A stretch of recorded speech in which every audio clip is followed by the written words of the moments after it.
on yii imam on Faysal hanki on yii ko jooɗi kanko o inni wondema hanki ko woɓɓe laamino hande ko Dumbuya laami. Donc ala ko yimɓe ɓen piira fi ɗum ɗon. Awa haray ko yetotoɗen o imamjo enen jama hiɗuɓe goonga, enen jama anduɓe diina kan ko diina, hina ko fijirte, hina ko haylodete e stade ji e waɗugol démagogie, yawgol ko stade tummidira jama on fof ɓay hiɗa ardina ko diina, wiya wondema c'est à dire an koyo jama on ɓuttin leydi ndin. Goɗɗo no ƴetti kaamilu, lanɗo mo wonɗa wiide ko kanko laami on, mo ƴetti kaamilu ngun mo huɗi, himo joƴƴini cour suprême Guinée on, himo huɗi jama lagine on fof yeeso maɓɓe, yeeso communauté international e CEDEAO fof o huuɗo. An lanɗo mo wonɗa wiide yo teddine on, o ƴetta kaamilure nde ko ardinaɗa fi mum kon, tawa an a ala fus ko wiya on ɗon, sina yo jama on ɓutti, koyo jama on fewtata wiya e ɓutti. Ina ƴettowo mbuuɗi jonne on, ina ƴettowo geenaari jonne, c'est pas ça ko ɗum waɗi. simi inni goonga ñiiɓay lagine par ce que sifa ɓeeɗo fof ɓe ardota ko diina, ardotoɗo diina darota ko fewta jama lagine on, innaɓe yoɓe jaɓu fenande ɓe terto goonga. Ɗum goɗɗo wawata iwtirde ɓaawo on, ɗum yon wuttu jungo, ɗum waɗata. Ko wimi ñande selludalen jippi lagine wo goonga ñiiɓay lagine, ça c'est moi qui vous le dis. Mi ɗaynata on kadi, mi hersoyta on kadi. Awa sifa wano ɓeeɗo fof ɓe ardota ko diina,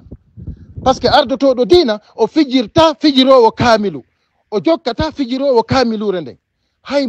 payɓe ɓen no andi kaamilure nden na ko fijirte. Goɗɗo wardine diina e nder leydi ndin fop, hara ko kanko innata watto on jokku o goonga ɗo, jokke fenande nden, par ce que ko kanko laami, ko kanko jonnatanmi komi ñaama, ko kanko jonnatanmi komi darnira, ko kanko jonnatanmi ko ɓiɓɓe am ɓen golla, ko kanko waɗantanmi ɗum e ɗum, ko ɗum woni yewtere maɓɓe nden.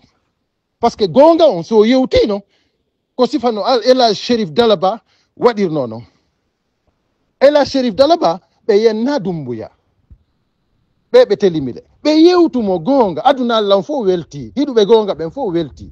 Awa kanko noon laamiɗo diina kam fewdo ɗo ardinaɗo on wiyeteɗo Imam Faysal on, kamɓe ɓe wawata waɗude sifa ko ɓe waɗi ɗo ko yimɓe ɓe weltanoɓe ɗum, par ce que ko julɓe ɓe woni yewtude. si tawi kamɓe ɓe yaltino eɗen bange ɗon, minen min yaltali e bange jultan kaku, min yaltali e bange diina, min jokkata fenade min acca goonga. ɗum ɗon yo imam on ko teddungal e maɓɓe, ɗum ɗon ko non woniri, ɓe yewtata ha goonga wawa fenade. Voilà, hande koko hiwɗon ɗo ɗen ɓe yawɓe ɗo ɗen Fuuta wano délégation premier ministre on, ɓe fof maɓɓe est ce que on yii koko wona waɗede? Onon ɓe jonnaɓe toon ɗen mbuukoy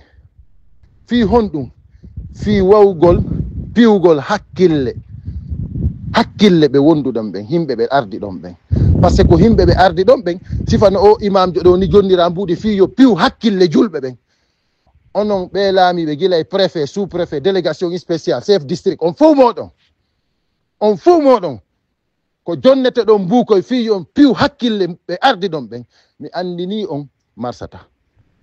siɗon faala jokke, siɗon faala acce, mais wallahi kala e moɗon yewtuɗo ko hana yewtede ande hino mara ñande janngo ça va lui rattraper. Mi yetike on noon, mi yetitike on,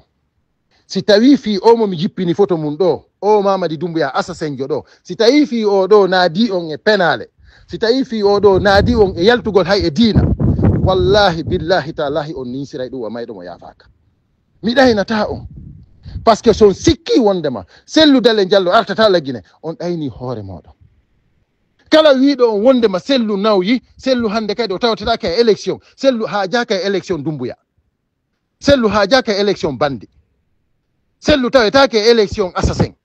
est ce que on nani moƴƴo komi inni kon? Yaltanoma ko wonano ɗon transition lanni, selludalen on tiwde ko ko inni hande kadi o reconnaissa o transition do, c'est terminé. Force vive on fof hawtiti inni mais reconnaissa ɓeɗo hande kadi c'est fini. Musidɓe an perte wowlugol fi élection wondema CNRD no organise élection, si UFDC wattanal hila ɓe tawetake. Onon est ce que hiɗon analyse de, est ce que hiɗon miijitade ko honno wawa ton joɗagol innon ɓe assassin ɓe ɗon organise de élection, UFDC tawaka ɗum mapina on, ko fiyon ɗum mapinta on? onon mapina on ko fewndo ɗo ɗen ni ko ɓe jooɗi transition lanni hiɓe inni ko kamɓe ardi ɗum ɗon mapina on koko ɓe organisata kadi élection ɓe dewta ɗon ko ɗum mapinta on mais si jarano hay ɓe organise élection awa acce mijjito ɗo moƴƴa artire on hakkille mon ɗen artire hakkille mon ɗen c' est à dire hay si ɓe organise ali élection ko honɗum kadi kanko Dumbuya ɓe inni ko kanko laami na imo laami ka himo ko nder palais ton ka awa gasi kanko imo andi so laami e so laamaki ɓay si tawi hina o arsenal de guerre iwtiri ɓaawa makko kanko Dumbuya imo andi pelle to laamaki si tawi noon himo laamino o itta no arsenal de guerre on o yalta o fewtodira e jama on tumate o andano simo laami awa ko min ni on yi koko selludalen hotano ko men ko yettude Allah nan ko yettude Allah buy ɗum ko hey ko onon ko barki ko duwa e barki hande ko kanko haɗi Dumbuya ɗanago Dumbuya no andi min ko mi wolanta on ɗo hina onon raɓɓiɗuɓe miijoɓe on wawata famude ko Dumbuya famata ɗum komi wolata ɗo kon wallahi ko Dumbuya famata ɗum Dumbuya kañum mo andi Dumbuya mo andi ko homɓe wonmo e yetade ko yewtete kon ko gonga on kanko mo andi ko on to gonga woni e yurande mo kanko mo andi ko homɓe wonmo na hara koko usu falima en ɗo ɗen e bawure yaltata ɗo ɗen e wattagol ɗuma conci e yargol duggu e waɗgol campagne ji fenande hina ko ɓe yalti ɗo e waɗgol campagne ji fenande kon kanko Dumbuya himo andi ɗum fof ko ɓen ɗon ko contrat ji jogui hiɓe andi si ɓe wakkilaki kere en yiyano ɗo ɗen Moutar Diallo kere yiyano ko Moutar Diallo yalti waɗgol 3e mandat honɗum woni Moutar Diallo waɗali fewndo ɗo bawuri en e usu falima en ko ɗon ɓe fewndi kamɓe ko maɓe waɗa on campagne fenande ɗon ko campagne fenande par ce que ko wigol waɗa no yewde tappa hakkille yimɓe ɓen fiyo yimɓe ɓen wonan Mamady Dumbuya min mi yetike o musidɓe an mbuudi kala ko jonna ɗon ko onon jeeyi onon noon wona ɓe ƴinnede yo kutise mbuudi fi habbagol lamɓe aroɓe on jaasi onon ƴettoɓe mbuuɗi kutisa ɓe inna on ko district mon ƴetten ɗo mbuuɗi ko keesu ma ɗum ƴette tummidiren ɗo mbuuɗi habboɗen lamɓe ɓen onon on jaasi par ce que si tawi hawri ɗi mbuuɗi ko wona fusu fasannede kon otoje ko wona senditede kon fof million ji ko wona sakitede kon fof onon ɓe innayi on kutisu habboɗon lamɓe ɓen wallahi on jaasi si tawi hawri onon iɗon inni ko on guineyen min mi inni na on guineyen onon iɗon anndi mbuuɗi ko wona sakitede hotto guine onon hiɗo andi kankan ɗo e farane mbuuɗi ko wona sakitede e ɗum onon ɓe inna on Fuuta ko ma kutiso mbuuɗi ko habboɗon lanɗon non on jaasi min si tawi hawri ko chef district kamɓe on innilan yomi kutiso mbuuɗi o wattata ha o maya délégation spécial si ari ko district kamɓe inni komi kutiso ko min attoto immade innamo wata o fillito yo ƴettugal ɗon o jokka hondu andu par ce que si tawi hawri onon ina on guineyen minen komin guineyen ko on ɗum woni sifa ɗum otoje no sakitede mbuuɗi no senditede onon aran ɗo inno yomin kutiso ko lamɓe ɓen habbore komi inni komo be moɗon yo uddito hakkille mum ɗen wata goto jaɓu tappede ko hakkille hey ko onon lagine ɗi mbuuɗi wonade sakitede fof ko mbuuɗi meɗen hina mbuuɗi maɓɓe dey ko bandi ko assassin ko criminel ɓe woni wadde o campagne de démagogie ko nan toon délégation spécial chef district e ɗuma e sous préfet fof ɗum fof hande kadi ko accompagne ɓe criminel voilà ɗum ko teddugal e mon kala arɗo wowlani on yewtereji maafu innemo onon ko guinéen yo nanngu ngal on jarama jamme kisi e meɗen